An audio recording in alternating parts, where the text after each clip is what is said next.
Morning, guys. That's the first ciggy and coffee of the day over and done with. I always try and do it outside, as you know. I like the fresh air and I don't get enough of it, but I am feeling a bit better for it, as I'm now, 2 months free of the dreaded weed after 45 years. So just the ciggies to go. But today I'm going to talk about the incoming government, or what I know of them. I've got to look into that more, as I will say later. And the civil uprisings again in Europe. Now I've got a bit to show on that.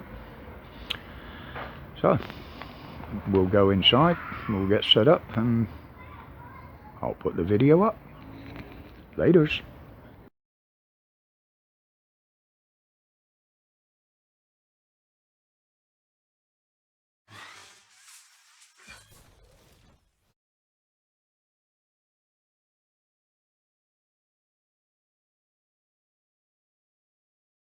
Well, good morning, all you lovely people out there.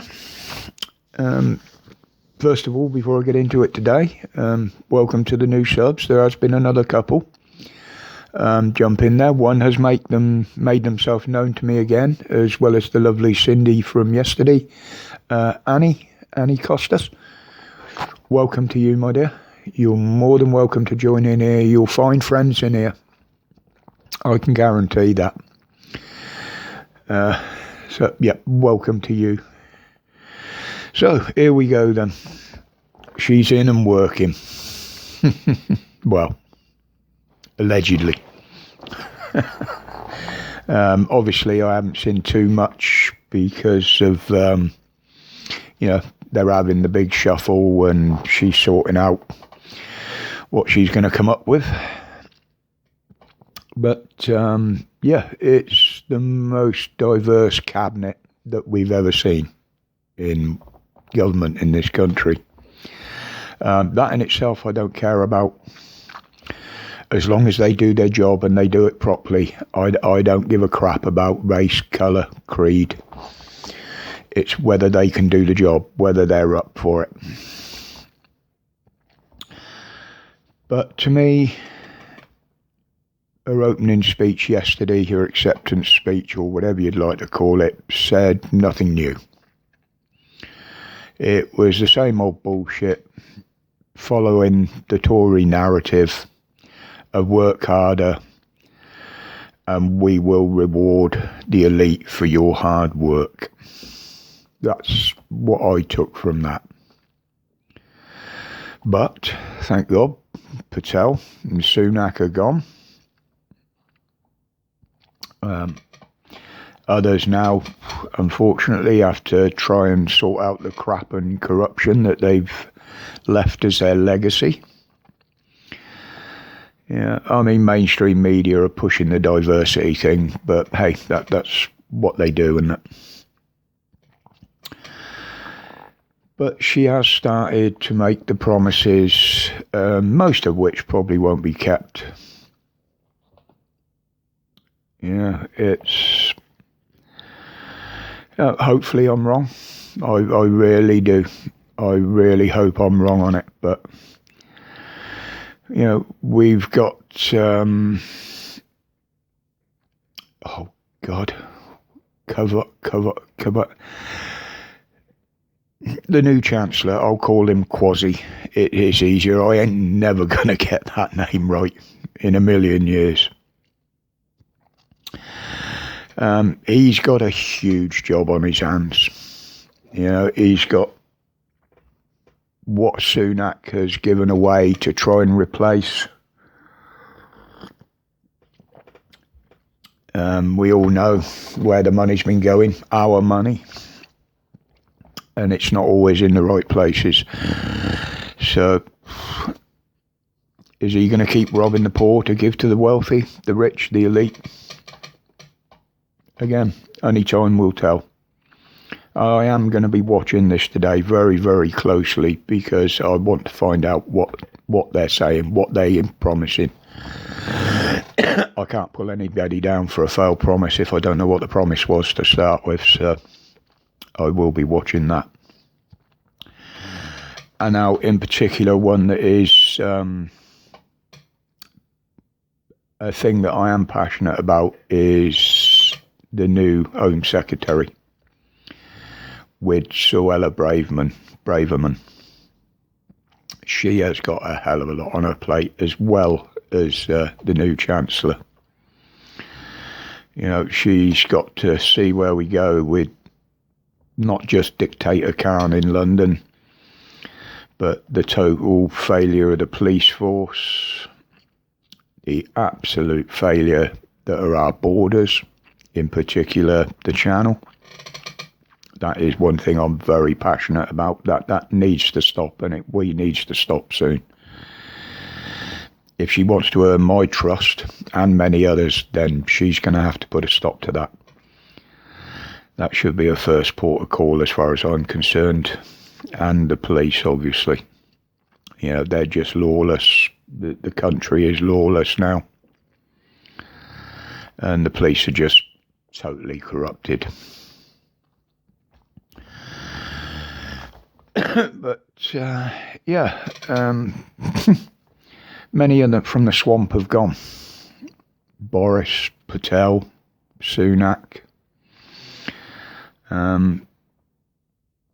These, all the ones that have gone, or she's got rid of, or they've resigned, obviously, seem to be all the ones that are now under investigation for corruption, in some cases fraud. Yeah, Hancock disappeared, didn't he, as soon as that came up. But as far as I'm concerned, these people have been dropped to the back benches and they can sit there, fester and rot.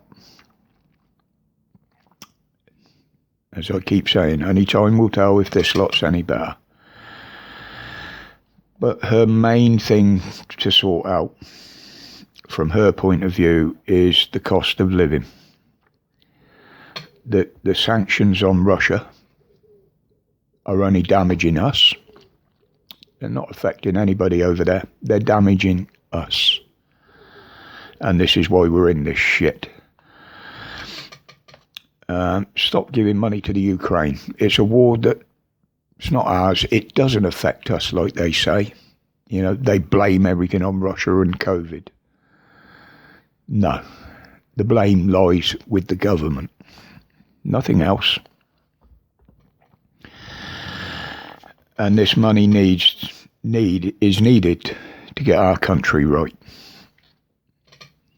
So stop giving it away to start with. I mean, look at it from another point of view. How can we help anybody if we can't help ourselves? So simple. But I will leave that there for now about them, because I don't know enough about these people that have come in now, to be honest. I will have nicknames for them all eventually, as you know. That's what I do. But, her speech yesterday missed the target by a country mile. As far as I'm concerned, I do hold hope for the future, but that didn't put it up any. Now, just in the other news, to keep you up with speed with things, I talked about yesterday and the other day about all the civil uprisings around the world, and said if you want to know about them, the Civil Unrest Index, easily findable on Google, has all the details on there. But the unrest in the EU is continuing now, big time. As usual, mainstream media are deaf and blind to it all, as we'd expect. They're following the narrative and not showing us this. Nobody's talking about it. But the Czech Republic have now joined the ranks. You know, even the oppressed people of Russia are coming out on the streets and protesting about everything. But when you see what's happening in the Czech Republic, and you thought our protests were big over here,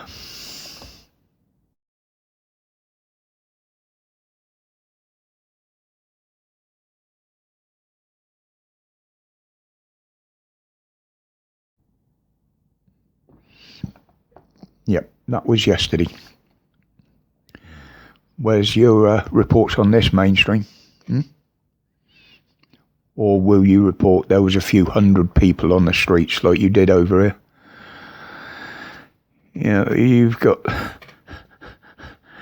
Yeah, mainstream media, it's the sheep over here that are still paying for them. But I think that might change before long.